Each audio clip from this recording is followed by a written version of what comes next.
Court के अंदर ये मामला चला।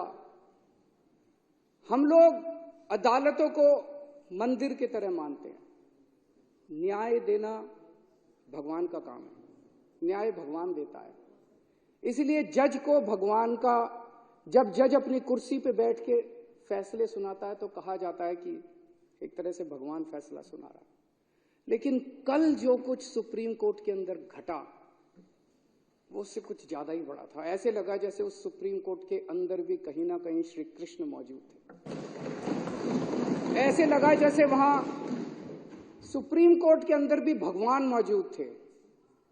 ऐसे लगा जैसे चीफ जस्टिस ऑफ इंडिया के अंदर भगवान बोल रहे थे।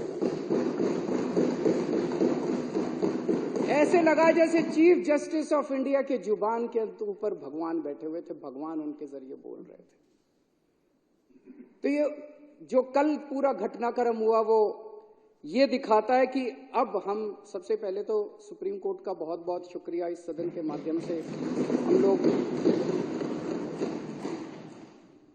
हम इस सदन के माध्यम से सुप्रीम कोर्ट का शुक्रिया अदा करना चाहते हैं। उस पूरी बेंच का शुक्रिया अदा करना चाहते हैं। खासकर चीफ जस्टिस ऑफ इंडिया का शुक्रिया अदा करना चाहते हैं जिन्होंने इतने कठिन समय के अंदर हमारे देश को, जनतंत्र को बचाने का काम किया।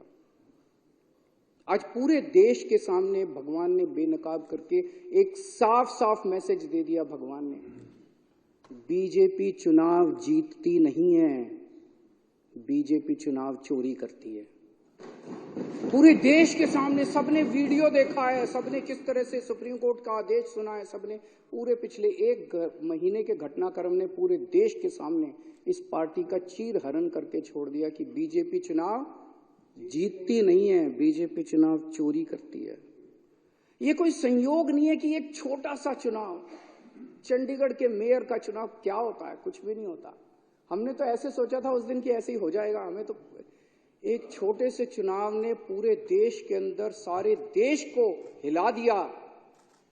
कुछ ना कुछ तो भगवान बताने की कोशिश कर रहे हैं, संदेश देने की कोशिश कर रहे हैं। तो भगवान का संदेश है,